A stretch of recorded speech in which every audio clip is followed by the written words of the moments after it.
안녕하세요. 지금 우리는 교회에 대한 이야기를 하고 있습니다. 이제 좀 구체적인 이야기를 해보겠습니다. 교회는 성도들의 어머니라고 부릅니다. 초대교회 교부들도 종교개혁자들도 하나님 아버지, 교회 어머니 이런 식으로 부르곤 했습니다.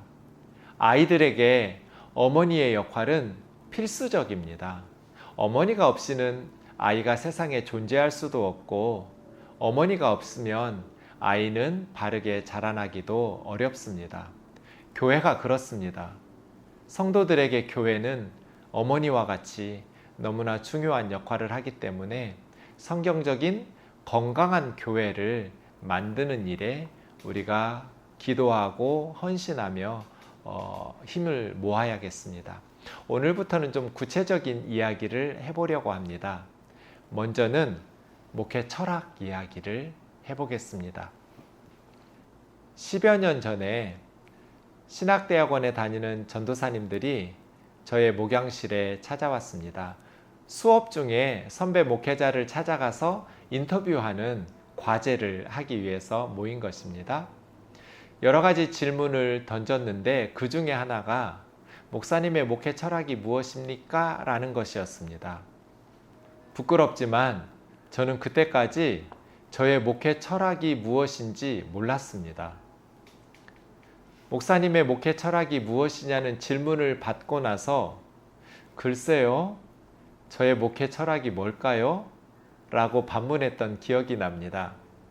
그때 제 머릿속에 떠올랐던 성경 구절이 하나 있었습니다.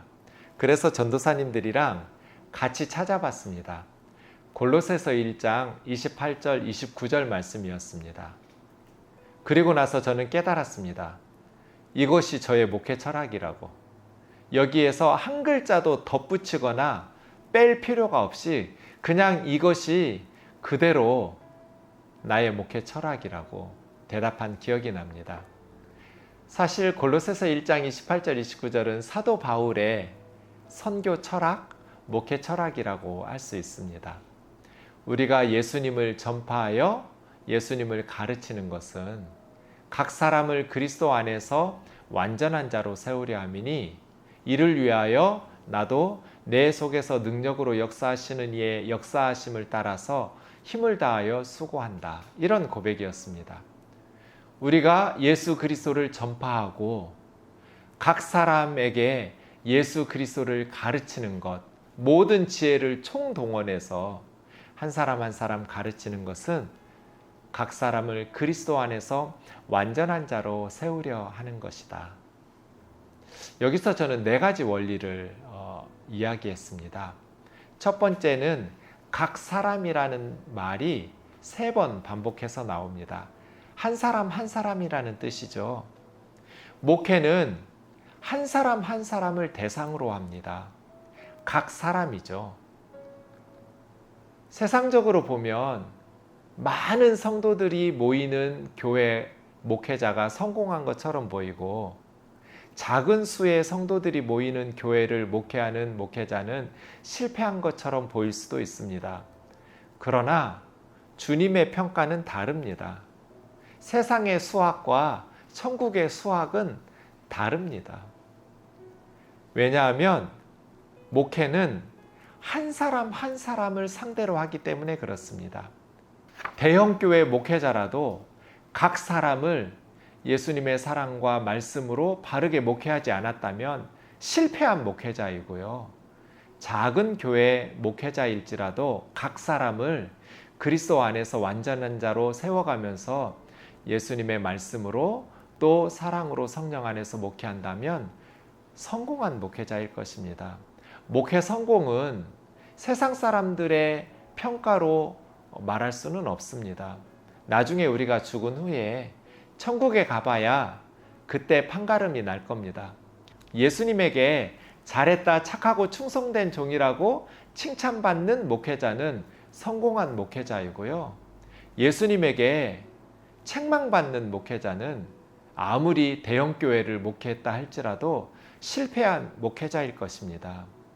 목회는 각 사람을 대상으로 합니다. 300명이든 3,000명이든 그 숫자는 전혀 중요하지 않습니다.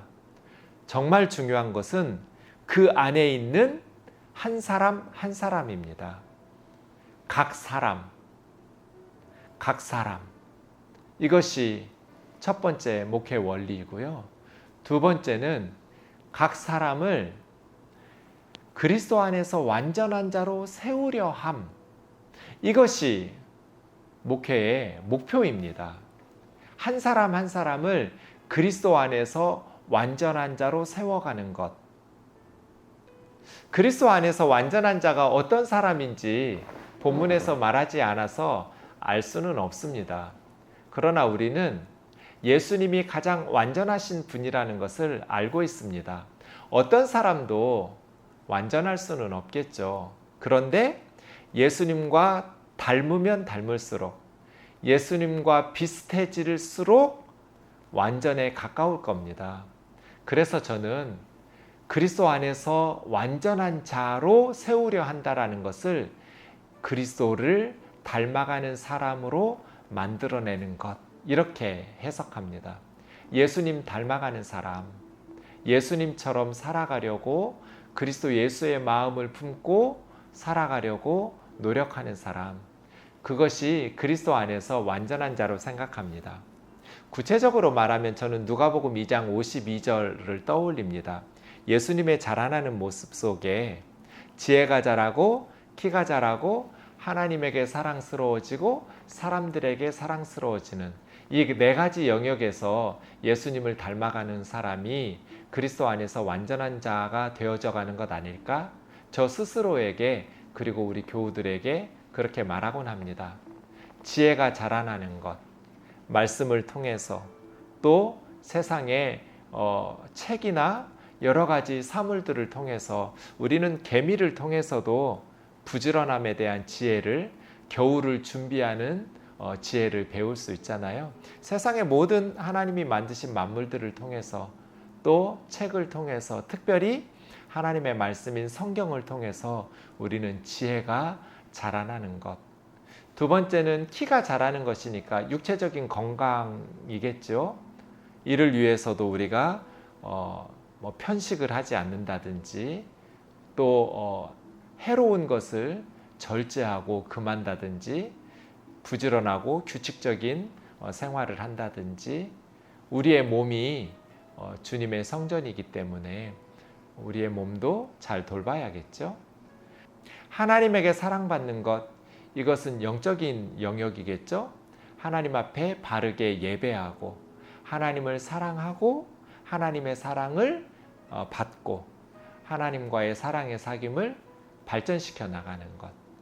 하나님에게만 사랑받고 끝나는 것이 아니라 사람들에게도 사랑스러워 가는 것. 가끔 교회에서는 칭찬받는데 세상 사람들에게 손가락질 받는 그리스도인들이 있습니다. 부끄러운 모습이죠. 전도의 걸림돌이 될 겁니다. 세상 사람들에게도 사랑을 받고 칭찬을 받으려면 우리의 인격, 우리의 성품, 우리의 생활 태도가 믿지 않는 세상 사람들에게 인정받을 수 있는 그러한 반듯한 모습이어야겠습니다. 그리스도 안에서 완전한 자, 그것이 무엇인지 제 나름대로 이렇게 해석해 보았습니다. 저와 여러분이 그리스도 안에서 완전한 자로 날마다 성숙한 그리스도인으로 변했으면 좋겠습니다. 저의 목회 철학, 한 사람 한 사람을 그리스도 안에서 완전한 자로 세워가는 것. 그러면 그 가정이 행복해지겠죠? 5,000년 우상 숭배했던 가정이 영적으로 풍성해지겠죠. 믿지 않는 세상 사람들에게도 사랑과 존경을 받으며 살아갈 수 있을 겁니다. 그리스도 안에서 완전한 자로 변해간다면 우리 교회가 하나님을 기쁘시게 하는 성숙한 공동체로 변할 겁니다. 지상에 완전한 교회는 없습니다. 다 허물이 있죠. 하지만 목회자들과 교우님들이 그리스도 안에서 완전한 자로 변하려고 노력한다면 교회는 분명히 행복해질 겁니다. 선한 열매들이 풍성이 맺혀지겠죠. 점점 하나님의 은혜와 평강이 그 교회에 차고 넘치게 될 겁니다. 우리가 세상에서 그리스도 안에서 완전한 자로 살아간다면 어두움을 몰아내는 세상의 빛과 희망으로 살아가게 될 것입니다. 이 사회에 꼭 필요한 사람이라고, 훌륭한 사람이라고 칭찬받는 삶을 살아가게 될 것입니다. 세 번째 요소는 내 안에서 능력으로 역사하는 것입니다. 성령님이시겠죠. 바울 안에서 능력으로 역사하시는 이의 역사하심을 따라, 이것이 세 번째 목회 철학이었습니다. 목회는 인간적인 열심이나 노력으로 가능한 것은 아닙니다. 성령님께서 도우시지 않으면 불가능하다라는 것을 저는 뼈저리게 깨달으면서 목회했습니다. 내가 아무리 기를 쓰고 노력해도 안 되는구나. 성령님께서 돕지 않으시면 불가능한 일이라는 것. 그래서 성령님의 역사하심을 따라가는 것. 내가 앞서가는 것이 아니라 성령님께서 앞서가시는 것을 나는 따라서 순종하는 것. 끊임없이 겸손하게 성령의 도우심을 구하고 성령님이 주시는 지혜로 설교하고 성령님께서 일구어 가시는 열매들을 참 많이 경험했습니다. 마지막 네 번째는 나도 힘을 다하여 수고하노라 입니다. 성령님께서 하시니까 나는 대충 목회해도 되는가? 그렇지 않습니다. 사도 바울은 대충 선교하지 않았습니다. 힘을 다하여 수고했습니다.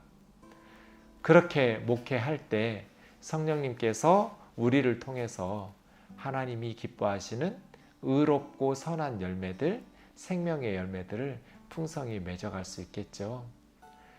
그렇게 골로새서 1장 28절 29절 말씀을 통해서 네 가지의 원리들을 가지고 저는 목회하고 있습니다. 왜 목회하는가? 교회는 어떠해야 하는가? 무엇을 위해서 존재하는 공동체인가?